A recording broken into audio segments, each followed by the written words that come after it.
welcome back to Cashflow Confidence. I'm Shelby Ashley, and I help business owners feel more confident about their cash flow. In last week's episode, I talked about why your profit does not equal what you're seeing in your bank account because profitability does not equal cash flow. And so I thought I would start maybe like a series on going over all of the things that do make up profitability and cash flow, starting at the top of the list. And so today I'm going to talk a little bit more about revenue and the kind of things that you can do to bring in more revenue into your business. So revenue is made up of a factor of how much you're selling, so your sales volume, your quantity of invoices, or whatever your sales transaction is, times what you're actually selling it by. And so if you're in a spot where you've got a ton of capacity and a lot of room where you can be out, hustling and bringing in more revenue, then that's where the sales volume comes in. So you obviously want to be getting in as much volume as you can. Eventually, you'll get to a point where your team is running at capacity. You really can't take on any more new sales without kind of tipping the boat. And when you're at that point, that's when you're going to want to raise your prices. And so I'm going to go into a little bit more of that today because a lot of business owners have a lot of hesitation when it comes to raising their prices.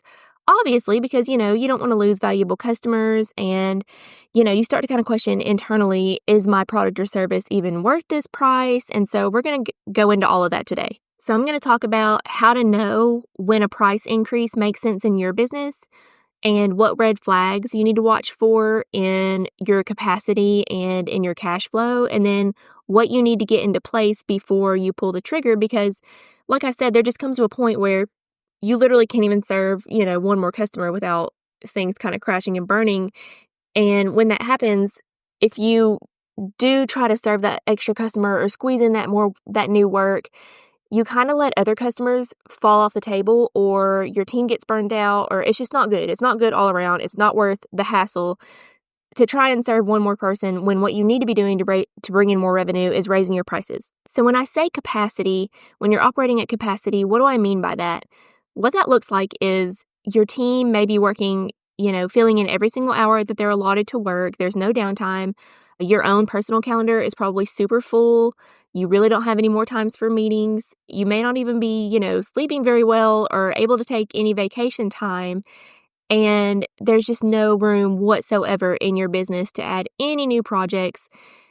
And when this happens and revenue still isn't where you want it, I've seen a lot of times where business owners will bring on like a salesperson at this point, or they might even try and ramp up sales themselves, thinking that that's going to be the answer to more revenue. And let me tell you right now, it's not.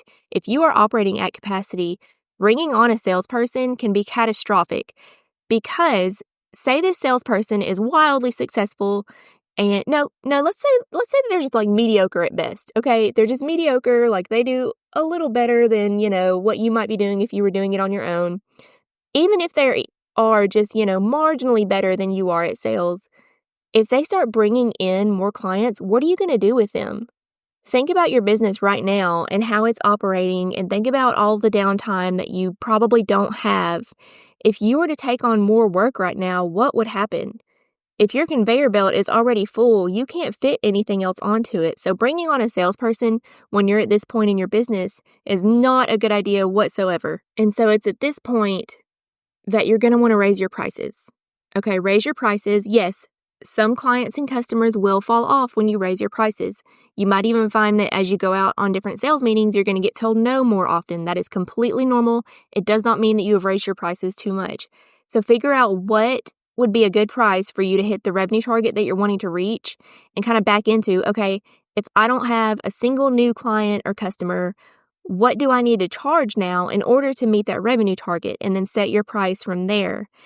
And what that's going to do is, like I said, sales volume is going to fall off. And so this is going to free your team up a little bit because some customers will go away when you raise your prices. That's totally normal.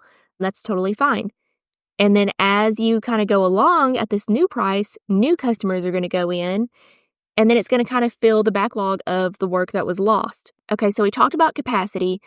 The next kind of trigger or flag that you're going to see that lets you know it's time to raise your prices is your gross margin. And so what that means is what you're keeping off of each sale after your costs and that kind of thing are worked in. So if you're selling something that's like a $5,000 offer, but after your direct labor and your costs, you're only keeping like $1,200 of it, that's not good because that $1,200 now has to cover all of your overhead and things like that. And so if you're only keeping a very tiny percentage off of what you're making in each sale, that's not a good place to be. And you need to raise your prices such that what you're keeping off of each sale makes sense and can carry the rest of the business along and then still result in a profit for you. I'm going to go more into gross margin and kind of what goes into calculating the cost of your sales next week, because there are times when by raising your prices or increasing your revenue, you're going to increase your costs as well because it's variable, right? Like it depends on, what you're actually bringing in for revenue. And so next week, I'm going to talk more into that and how you can kind of keep that under control. But for right now, I just want to focus on revenue. So just make sure whatever you're keeping off of each of your sales, you can still run the business from and keep a profit from. The next piece I want to talk about when it comes to whether or not to raise your prices is your demand. And so when you think about demand, think about how many people are actually saying yes to your offer. When you look at your conversion rate, how many of your leads are you actually converting to sales? If you're converting 100% of your leads to a new sale, you need to raise your prices. Because if literally everybody you talk to is saying yes, you are priced too low. You should make it such that your conversion rate is running at like 80-ish%, 75%, because that way you're only taking in people who value your price and people who are going to say, nah, that's too expensive for me, or just, they can go on somewhere. Because you don't want everybody as a customer. You only want people who value your services. So when you decide that, yes, it is time for a price increase, what you can do is decide on a date that you're going to increase prices. Maybe it's 2 or 4 weeks out from now. Communicate it very, very clearly. So let your existing leads know that your pricing is going to increase on X date. That might get some purchases in the door if you kind of create that urgency. And then, that gives them a window to lock in at their current rate. And then make sure you're confident about it. Don't apologize for it. You're protecting the quality of your work and your team's time. Because if you don't ever raise your prices at any point in your business, how are you ever going to give people a raise, right? And so don't be apologetic about it. Just, raise your prices confidently. It's not a greedy thing. It's how you grow. Think about people that you have as vendors and suppliers, they raise their prices as well. So just to recap, your revenue is made up of what your price is multiplied by what your sales volume is. And so if you have a lot of room in your business, then you need to be focusing on sales volume right now. When you get to a point where you're operating at capacity or everybody you talk to is saying yes, they want your offer, then that's when you're in a position to raise prices. And it's going to kind of ebb and flow. So you're going to raise prices, and then that's going to make room for more sales. More sales is going to create more capacity. Then it's time to raise your prices again. That's kind of the cycle of how revenue goes. And so next week, I'm going to talk about your cost of sales because I want to make sure you're keeping everything off of what you're selling. All right, see you guys next week.